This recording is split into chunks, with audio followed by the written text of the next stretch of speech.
Now, down below there, we have the shadow, as Jung calls it. It's like the blind spot for ego. That about yourself of which your ego is completely unconscious, of which it has no knowledge whatsoever. I've rendered it in a series of separate strokes. This shadow, in Jung's terminology, corresponds almost precisely to the Freudian unconscious. The Freudian unconscious is constituted of repressed experiences, repressed shocks that the infant, first the infant and then later the growing child has experienced.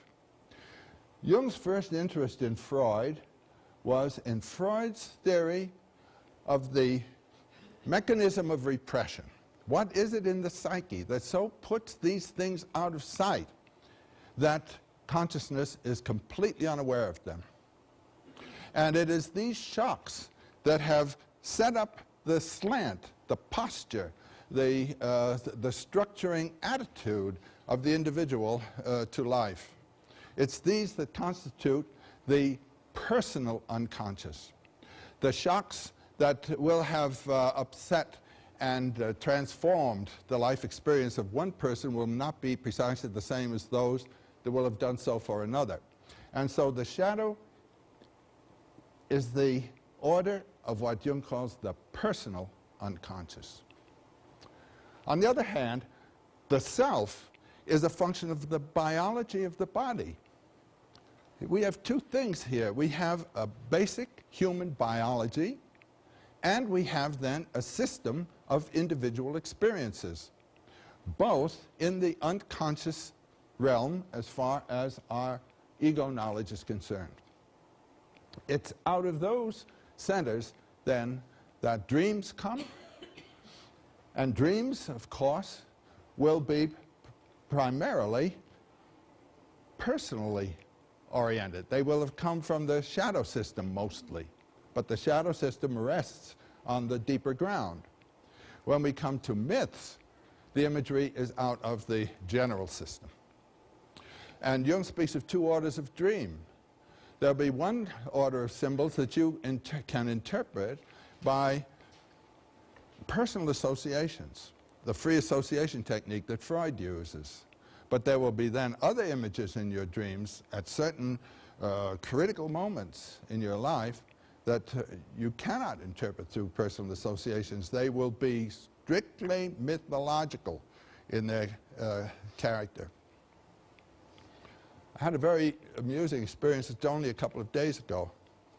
I was lecturing, and after the lecture we were having a little party, and one of the young women, when I say young woman, I mean a woman around 40 years old, came to me, and she said she'd had a dream. Well, I don't like to hear people's dreams, but she insisted. And she said this was one that meant a great deal to her, and she didn't know what it was all about.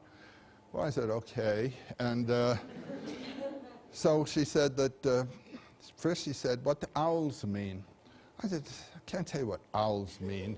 It'll matter what the owl has done to you in your dream. But owls are associated with wisdom, principally because they're associated with Athens and Athene. Well, she said she was standing in front of a cave, and she was unwilling to go into the cave, but felt there was something important in there for her.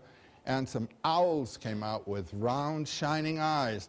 And immediately the garment that she was wearing caught fire. And in the ashes, she saw little round gold pieces. And her problem now was to fetch the gold out of the ash.